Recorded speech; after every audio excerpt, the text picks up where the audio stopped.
வணக்கம் நண்பர்களே, நான் உங்கள் அழகுவெர்ஸ். ஸோ தினமும் நம்ம பணத்தை எப்படி சேமிப்பது, அதை எப்படி முதலீடு செய்வது போன்ற தகவல்களை நாம் தெரிந்து கொள்கிறோம் புத்தகங்கள் வழியாக. இன்று நாம் காண்பது எதை பற்றினா, இந்தியாவில் இருக்கக்கூடிய முதலீடு பண்ணுற வழிமுறைகள் என்னென்னலாம் இருக்குது, இந்தியாவில் எது மூலம்லாம் நம்ம இந்தியாவில் முதலீடு பண்ணுறாங்க அப்படிங்கிற தகவலை, எனக்கு தெரிந்த தகவல்களை நான் உங்களோட ஷேர் பண்ணிக்கிறேன் நண்பர்களே. ஸோ அதில் நம்ம ஃபஸ்ட்டு பார்க்க போகிறது என்னென்னு பார்த்தீங்கன்னா, ஃபிக்ஸ்டு டெபாசிட். ஓகேங்களா? ஸோ இது பணத்தை ஒரு குறிப்பிட்ட காலத்திற்கு நம்ம வங்கியில் வச்சு அது மூலம் நமக்கு வட்டி கிடைக்கும். ஸோ பெரும்பாலான மக்கள் இதை தான் விரும்புவாங்க.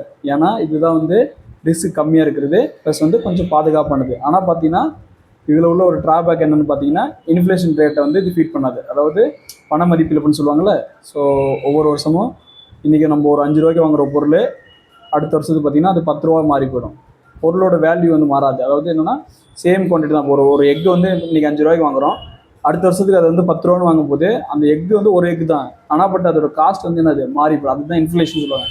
ஸோ இந்த ஃபிக்ஸ்டு டெபாசிட்டில் என்னென்னா அந்த இன்ஃப்ளேஷன் ரேட்டை சம்டைம் ஃபீட் பண்ணாமல் அது ஃபீட் பண்ணாது. ஸோ அதுக்காக கொஞ்சம் அதில் கொஞ்சம் ஒரு ட்ராபேக் இருக்குது. ஆனால் பட் இது சேஃபானது. So most of the people இதுதான் விரும்புவாங்க. So one of the method fixed deposit. So ரெண்டாவது பார்த்தீங்கன்னா ரிக்கரிங் டெபாசிட்னு சொல்லுவாங்க. அதாவது ரிக்கரிங் டெபாசிட் என்னென்னா சேம் அதே மாதிரி ஃபிக்ஸ்டு டெபாசிட் மாதிரி தான். ஆனால் பட் இதில் எப்படின்னா, ஃபிக்ஸ்டு டெபாசிட்டில் ஒரே டைம் பல்காக நம்ம ஒரு அமௌண்ட்டை போட்டு அது மூலம் நமக்கு வட்டி கிடைக்கும். இந்த ரிக்கரிங் டெபாசிட்னு என்னென்னு பார்த்தீங்கன்னா, கொஞ்சம் கொஞ்சமாக டெய்லி அதே மாதிரி மாதம் கொஞ்சம் கொஞ்சம் அமௌண்ட் போய்ட்டு அதை முதலீடு செய்து அது மூலம் நமக்கு என்ன வரும், நமக்கு வர வட்டியை வச்சு நம்ம இது பண்ணிக்கலாம். இதுதான் ரிக்கரிங் டெபாசிட். இது ரெண்டுமே நம்ம பேங்க் மூலம் பண்ணலாம். ஸோ பேங்க்கில் இருக்கிறவங்க இதை யூஸ் பண்ணிக்கலாம். நீங்கள் உங்கள்கிட்ட அமௌண்ட் இருந்ததுன்னா. ஸோ இது ஒரு கொஞ்சம் பெட்டரான மெத்தடு, கொஞ்சம் சேஃபான மெத்தடும் கூட. ஸோ மூணாவது பார்த்தீங்கன்னா பப்ளிக் ப்ரொவிடென்ட் ஃபண்டுன்னு சொல்லுவாங்க. ஓகேங்களா? ஸோ இது என்னென்னு பார்த்தீங்கன்னா, நம்ம கவர்மெண்ட்டு கவர்மெண்ட்டோட ஹெல்ப்போட இயங்குகிற ஒரு நீண்ட கால சேமிப்பு திட்டம். ஓகேண்ணா? இதெல்லாம் உடனே உங்களுக்கு லாபம் வருமானு கேட்டால் வராது. ஓகேண்ணா? இதெல்லாம் ரொம்ப லாங் டைமில் நம்ம பண்ணக்கூடியவங்களுக்கு. ஸோ இதோட ஃபண்டோட பேர், இந்த சேமிப்போட முறையோட பேர் பப்ளிக் ப்ரொவிடென்ட் ஃபண்டு. ஓகேங்களா நண்பர்களே? ஸோ இது இதில் வச்சு உங்களுக்கு என்னென்னலாம் பெனிஃபிட் வருதுன்னு பார்த்தீங்கன்னா, வரி சலுகை வரும். இது கொஞ்சம் பாதுகாப்பானது. ஆனால் பட் இது என்னென்னா, நீண்ட காலத்துக்கு ஒரு செல்வம் உருவாக்குறோன்னா நம்ம இந்த மெத்தடை நம்ம யூஸ் பண்ணிக்கலாம். ஸோ அதுதான் பிபிஎஃப்னு சொல்லுவாங்க. ஸோ அடுத்த ஒரு மெத்தடு பார்த்தீங்கன்னா, 4வது ஒரு மெத்தட் யூஸ் பண்ணுவாங்க. அதுதான் மியூச்சுவல் ஃபண்ட்ஸு. ஸோ இந்த மியூச்சுவல் ஃபண்ட்ஸ் என்னென்னா, ஸோ நிறைய பேர்த்துக்கிட்ட பணத்தை கலெக்ட் பண்ணி ஸோ என்ன பண்ணுவாங்க, ஒரு பங்கோ లేదంటే ஒரு பத்திரம், அதாவது பாண்ட்லேயோ என்ன பண்ணுவாங்க, இன்வெஸ்ட் பண்ணுவாங்க. அதாவது நம்மள மாதிரி பொதுமக்கள்கிட்டேருந்து எல்லாரோடைய ஒரு 10 ஒரு 100 1000 பேர்த்திட்ட கலெக்ட் பண்ணுவாங்க அமௌண்ட்டை. அதை கலெக்ட் பண்ணி அவங்க என்ன பண்ணுவாங்க, அவங்க ஒரு ஸ்டாக் மார்க்கெட்டில் போய்ட்டு ஃபண்ட்லேயோ அதுலேயோ இன்வெஸ்ட் பண்ணி இது பண்ணுவாங்க. ஸோ இதில் நிறைய டைப் இருக்குது. ஸோ இது ஒரு ஒன் ஆஃப் த மெத்தட். இதில் நமக்கு சிப்புங்கிற ஒரு இது இருக்குது. அதாவது சிஸ்டமேட்டிக் இன்வெஸ்ட்மெண்ட் ப்ராசஸ்.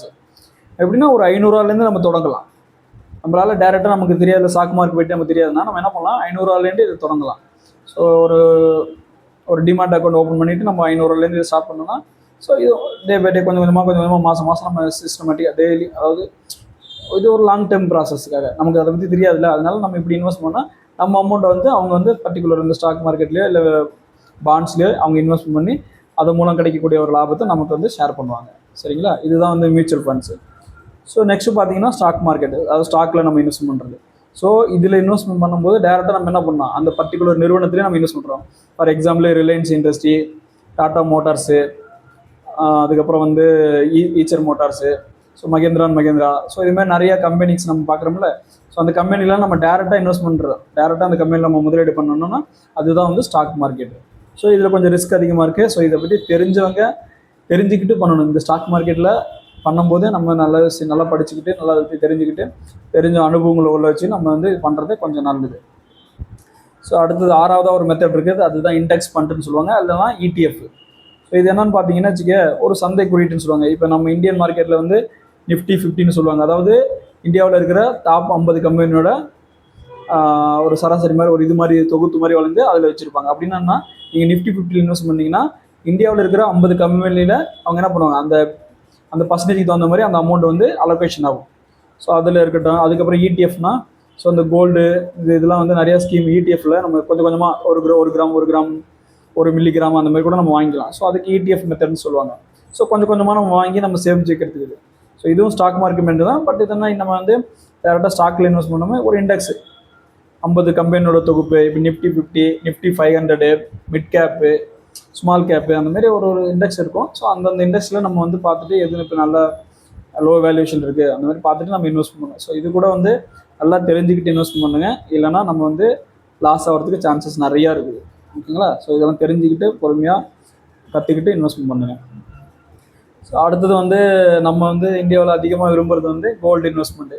அந்த கோல்டு இன்வெஸ்ட்மெண்ட்லேயும் நிறைய மெத்தட் இருக்குது. ஸோ ஃபிசிக்கலாக கோல்டு வாங்குறவங்களும் இருக்காங்க, டிஜிட்டல் கோல்டு வாங்குறவங்களும் இருக்காங்க. ஸோ எந்த ஒரு மெத்தடு அவங்க என்ன பண்ணுவாங்க, அதில் இன்வெஸ்ட் பண்ணிவிட்டு இது பண்ணுவாங்க. அதே மாதிரி கோல்டு பாண்ட் இருக்குது, கவர்மெண்ட்டோட கோல்டோட சவர்ஜன் கோல்டு ஃபாண்ட் இருக்குது, அதுக்கப்புறம் கோல்டு மியூச்சுவல் ஃபண்ட்ஸ் இருக்குது. நிறைய கோல்டில் நிறைய மெத்தடில் நம்ம இன்வெஸ்ட் பண்ணலாம். ஸோ உங்களுக்கு என்ன சூட்டபுளாக இருக்கோ, உங்களுக்கு என்ன கன்வீனியண்ட்டாக இருக்கோ அதை பார்த்துட்டு நீங்கள் உங்களோட கோல்டு இன்வெஸ்ட்மெண்ட்டை நீங்கள் ஸ்டார்ட் பண்ணிக்கலாம். ஓகேங்களா நண்பர்களே? ஸோ நெக்ஸ்ட்டு வந்து பார்த்தீங்கன்னா ரியல் எஸ்டேட்டு. ஸோ உங்களுக்கே தெரியும். ஸோ நம்மள வீடு வாங்குறது, விற்கிறது, நிலம் வாங்குறது, இதெல்லாமே வந்து ஸோ அது ஒரு one of the method. So இதுவும் கூட நமக்கு வந்து இது பண்ணலாம். இது என்னென்னா வாடகை வருமானம் ப்ளஸ் வந்து அந்த ஒரு இடத்த வாங்கி போடுறோம். இன்றைக்கி அதோட ரேட்டு வந்து ஒரு 1,00,000 இருக்குது. ஸோ ஃப்யூச்சரில் அது வந்து ஒரு 5 லட்சம் போகும்னா நம்ம அதில் இன்வெஸ்ட் பண்ணால் ரியல் எஸ்டேட் பண்ணால் அது கூட நமக்கு லாபம் தான் தருங்க. ஸோ அது கூட பார்த்துட்டு இதுவும் கூட கேர்ஃபுல்லாக நம்ம வாங்குற இடம் கரெக்டாக இருக்கா இல்லையான்னு சொல்லிட்டு இதுக்குள்ளெல்லாம் பேக்ரவுண்டில் நிறைய விஷயங்கள் நம்ம கவனிக்கணும் வாங்குறதுக்கு முன்னாடி. சும்மா நம்ம சரி ரியல் எஸ்டேட் இன்வெஸ்ட் பண்ணலாம், டக்குன்னு இன்வெஸ்ட் பண்ணலாம் பண்ணிடக்கூடாது. ஸோ அதில் வந்து கரெக்டான இடமா, அது கரெக்டான டாக்குமெண்ட்ஸ்லாம் கரெக்டாக இருக்கா இல்லையான்னு பார்த்துட்டு ஸோ எல்லாருமே தெரிஞ்சுக்கிட்டு இது பண்ணுங்க நண்பர்களே. ஸோ நெக்ஸ்ட்டு பார்த்தீங்கன்னா 9வது பார்த்தீங்கன்னா பாண்ட்ஸு, அதாவது பத்திரங்கள். இது எப்படின்னா வந்து அரசு அல்லது நிறுவனங்களுக்கு நம்ம வந்து கடன் கொடுத்து வட்டி பெறுவது போல். ஓகேங்களா? ஸோ இதுவும் வந்து சேம். சம்டைம் பார்த்தீங்கன்னா இது வந்து எப்படியை விட அதிகமான வந்து ரிட்டர்ன் நமக்கு கொடுக்கும். ஸோ இது பாண்ட்ஸ்னு சொல்லுவாங்க. இது கவர்மெண்ட்டு ப்ளஸ் சம் நிறுவனங்கள் வந்து ரிலீஸ் பண்ணோம். ஸோ நமக்கு தேவைன்னா வந்து நம்ம இன்வெஸ்ட் பண்ணி இது கூட இது லாக்கிங் பீரியட் கூட இதுக்கு இருக்கும். ஸோ இதில் இன்வெஸ்ட் பண்ணும்போதும் இதுவும் நல்லா தெரிஞ்சுக்கிட்டு இன்வெஸ்ட் பண்ணணும் நண்பர்களே. இதுலேயும் இந்த பாண்ட்ஸ்லேயும் இந்த மாதிரி வந்து. ஸோ கடைசியாக பார்த்தீங்கன்னா 10வது ஒரு முறை இருக்குது. அதுதான் வந்து நேஷ்னல் பென்ஷன் சிஸ்டம்னு சொல்லுவாங்க. இது என்னென்னா நமக்கு லாஸ்ட்டு நம்ம ஓய்வூதிய டைமில் நம்ம ரெஸ்ட் எடுக்கிற டைமில் நம்மளோட லைஃப் ஒரு 60 இயர்ஸ் 60 இயர்ஸுக்கு மேலே நமக்கு வந்து நம்ம ரிட்டையர் ஆகிற டைமில் நமக்கு இது உதவும் நண்பர்களே. ஸோ இதுக்கு பேர் வந்து என்பிஎஸ் சிஸ்டம்னு சொல்லுவாங்க. So national pension system. So இது கூட பார்த்தீங்கன்னா இதில் கூட சேம் வரி சலுகை இருக்கும். ஆனால் பட் இதெல்லாம் வந்து நீண்ட கால வளர்ச்சி. இப்போ நம்ம இப்போலேருந்து ஸ்டார்ட் பண்ணோம்னா நம்ம 60 வயசு 65 வயசில் நமக்கு வரும்போது கொஞ்சம் அமௌண்ட் கிடைக்கும். அதுமாரி இது பண்ணிவிட்டு நம்ம இது பண்ணலாம். இதுதான் நண்பர்களே ஒரு 10 முறைகள் நம்மள்ட்ட இருக்குது. ஸோ இந்தியாவில் மேஜராக யூஸ் பண்ணிகிட்டு இருக்கிற முறைகள் இது. ஸோ மறுபடியும் உங்களுக்காக ஒரு ரிவைஸ்க்காக 1 by 1 சொல்கிறேன். ஸோ ஃபஸ்ட்டு வந்து ஃபிக்ஸ்டு டெபாசிட்டு, ரெக்கரிங் டெபாசிட் இருக்குது, மியூச்சுவல் ஃபண்ட்ஸ் இருக்குது, ஸ்டாக் மார்க்கெட்டில் நம்ம டேரெக்டாக இன்வெஸ்ட் பண்ணலாம், இண்டெக்ஸ் அண்ட் இடிஎஃப் அதில் இன்வெஸ்ட் பண்ணலாம், கோல்டு இருக்குது, அப்புறம் வந்து பப்ளிக் ப்ராவிடென்ட் ஃபண்ட் இருக்குது, அப்புறம் நேஷ்னல் பென்ஷன் ஸ்கீம் இருக்குது, அதுக்கப்புறம் ரியல் எஸ்டேட்டு. ஸோ இந்தமாரி வந்து நிறையா ஸ்கீம்ஸ் இருக்குது, நிறைய சிஸ்டம் இன்வெஸ்ட் பண்ணுறதுக்கு ஐடியா மெத்தட்ஸ் நிறையா இருக்குது. ஸோ உங்களுக்கு என்ன சூட் ஆகும்னு பார்த்துட்டு உங்களோட பட்ஜெட்டு, உங்களோட வருமானம், உங்களுடைய சூழ்நிலையெல்லாம் பார்த்துட்டு தெரிஞ்சுக்கிட்டு, ஓகேங்களா? ரிஸ்க் இருக்குது நண்பர்களே, எல்லாத்துலேயுமே ரிஸ்க் இருக்கும். ஸோ அதை பற்றி நல்லா முழுமையாக தெரிஞ்சுக்கிட்டு அதுக்கேற்ற மாதிரி இன்வெஸ்ட்மெண்ட் பண்ணுங்கள். ஆனால் இன்வெஸ்ட்மெண்ட் பண்ணுங்கள், பண்ணாமல் இருக்காதீங்க. ஸோ இப்போ இதில் ஒரு நல்ல மெத்தடை உங்களோட பட்ஜெட்டுக்கு தகுந்த மாதிரி, உங்களோட ரிஸ்க்கு தகுந்த மாதிரி, ஓகேங்களா? ரிஸ்க் ரிவார்டு, நம்ம ரிஸ்க் எடுக்காமல் ரிவார்டு எதுவுமே கிடைக்காது நண்பர்களே. ஸோ உங்கள் ரிஸ்க் என்னன்னு பார்த்துக்கிட்டு அதுக்கேற்ற மாதிரி நீங்கள் உங்களோட இன்வெஸ்ட்மெண்ட் மெத்தடை ஸ்டார்ட் பண்ணுங்கள். ஸோ இதில் வந்து ஒரு அடிஷ்னலாக வந்து என்ன சொல்லணும்னு பார்த்தீங்கன்னா, ஒரு புதுசாக இப்போ தான் நம்ம ஸ்டார்ட் பண்ண போகிறாங்க இன்வெஸ்ட்மெண்ட், நீங்கள் தான் இப்போ தான் ஸ்டார்ட் பண்ண போகிறீங்கன்னா ஸோ நீங்கள் என்னென்னலாம் மனசுக்குள்ளே வச்சுக்கணும் அப்படிங்கிறத நான் உங்களுக்கு ஒரு இதாக சொல்கிறேன். ஸோ ஒரு பிகினரு ரோடு மேப் மாதிரி பிகினராக ஒரு முதலீடு பண்ணும்போது என்னென்னலாம் நீங்கள் தெரிஞ்சுக்கணும், ஒரு 6 விஷயம் தெரிஞ்சுக்கணும் நண்பர்களே. ஃபஸ்ட்டு வந்து அவசர நிதி ரொம்ப ரொம்ப இம்பார்ட்டன்ட் நண்பர்களே. ஸோ எந்த ஒரு உங்கள்கிட்ட இருக்கிற மொத்த பணத்தையும் எடுத்துகிட்டு போயிட்டு ஒரு இதில் இன்வெஸ்ட் பண்ணிடக்கூடாது.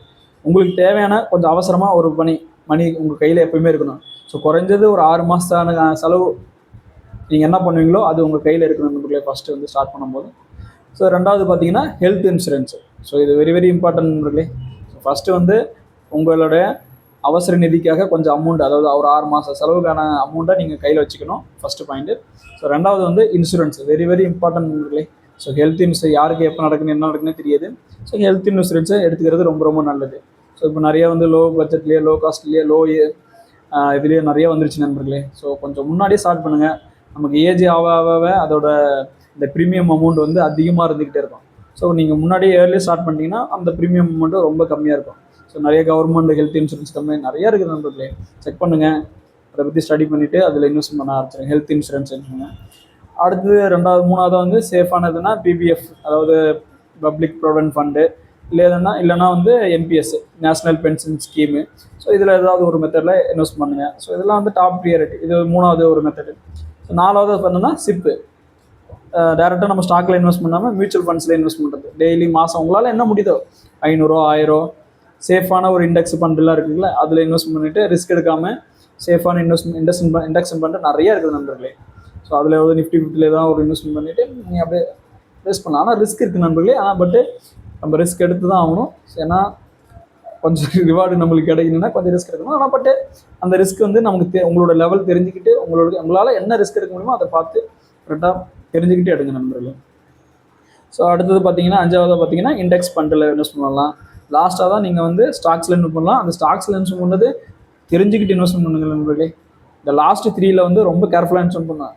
மியூச்சுவல் ஃபண்ட்ஸு, அடுத்தது வந்து இண்டெக்ஸ் ஃபண்ட்ஸு, அப்புறம் லாஸ்ட்டாக வந்து ஸ்டாக் மார்க்கெட், டேரெக்டாக ஸ்டாக்கில் இன்வெஸ்ட் பண்ணுறது. ஸோ இது 3த்துலேயும் இன்வெஸ்ட் பண்ணும்போது தெரிஞ்சவங்கள்ட்ட எல்லாமே புரிஞ்சுக்கிட்டு அப்புறம் இன்வெஸ்ட் பண்ணுங்கள். ஆல்ரெடி நம்ம பார்த்தோம்ல நண்பர்களே, த ரிச்சஸ்ட் மேன் இந்த பாபிலோன், அந்த கதையில் வந்து அவர் ஃபஸ்ட்டு வாட்டி வந்து 10% சேமிச்சுக்கிட்டே வந்தார். ஆனால் ஃபஸ்ட்டு வாட்டி என்ன பண்ணார், ஒரு இன்வெஸ்ட்மெண்ட் பண்ணார், அதில் எல்லாமே லாஸ் ஆகிடுச்சு. ஏன்னா அந்த முதலீடு பற்றி தெரியாதவர்கிட்ட அந்த பணத்தை கொடுத்து அவர் என்ன பண்ணிட்டார், ஏமாந்துட்டார், இழந்துட்டார். ஓகேங்களா? ஸோ அதனால் வந்து நமக்கு தெரிஞ்சிருச்சு, சரி ஓகே இந்த மெத்தட்லாம் இவ்வளோ மெத்தட் இருக்கா அப்படின்னு உங்களுக்கு தெரிஞ்சிருச்சு. ஆனால் நல்லா அதை புரிஞ்சுக்கிட்டு அதோட ரிஸ்க் என்ன, அதனால் நம்ம எவ்வளோ நாள் இது வெயிட் பண்ணோம், ஸோ எல்லாமே டீட்டெயிலாக தெரிஞ்சுக்கிட்டு உங்களோட இன்வெஸ்ட்மெண்ட் ஸ்டார்ட் பண்ணுங்கள். ஸோ கொஞ்சம் சீக்கிரம் ஸ்டார்ட் பண்ணுங்கள், அதுதான் இங்கே இம்பார்ட்டண்ட்டு. ஏன்னா நம்ம வந்து எந்தளவுக்கு நம்ம சீக்கிரம் நம்ம இன்வெஸ்ட்மெண்ட் ஸ்டார்ட் பண்ணுறோமோ அந்தளவுக்கு நமக்கு வந்து கொஞ்சம் ப்ரீத்திங் டைம் கிடைக்கும். ஸோ எதுவுமே வந்து உடனே கிடைக்கணும்னு நினைக்காத நண்பர்களே. ஸோ லாங் டேர்ம் உங்களோட கோல் வந்து லாங் டேர்ம் ஃபோக்கஸ் பண்ணுங்கள். கண்டிப்பாக நம்மளாலையும் சேமிக்க முடியும், நம்மளாலையும் வாழ்க்கையில் முன்னேற முடியும். ஓகேங்களா நண்பர்களே? ஸோ இந்த வீடியோ உங்களுக்கு பிடிச்சிருக்குன்னு நம்புகிறேன். ஸோ பிடித்திருந்தால் லைக் பண்ணுங்கள், ஷேர் பண்ணுங்கள், கமெண்ட் பண்ணுங்கள், அண்டு சப்ஸ்கிரைப் பண்ணுங்கள். ஸோ முன்னாடி வீடியோவில் சொன்ன மாதிரி ஸோ வரும் நாட்களில் வந்து காமன் மேனோட நம்மள மாதிரி இருக்கிறவங்களுடைய மணி மேனேஜ்மெண்ட்டு, அவங்க பணத்தை எப்படி கையாளுறாங்க அப்படிங்கிறத நம்ம தெரிஞ்சுக்க போகிறோம். ஸோ இதுலேருந்து நம்ம நிறைய விஷயம் கற்றுக்க போகிறோம் நண்பர்களே. ஸோ அப்கமிங் டேஸில் என்னோடய வீடியோலாம் பார்க்கணுன்னா சப்ஸ்கிரைப் பண்ணி பெல் ஐக்கனை ப்ரெஸ் பண்ணி வச்சுங்க. ஸோ நான் வீடியோ போட்டதுக்கப்புறம் டேரெக்டாக உங்களுக்கு நோட்டிஃபிகேஷன் வரும். உங்களோட ஃபேமிலி அண்ட் ஃப்ரெண்ட்ஸுக்கு ஷேர் பண்ணுங்கள் நண்பர்களே. ரொம்ப நன்றி நண்பர்களே. தேங்க்யூ நண்பர்களே.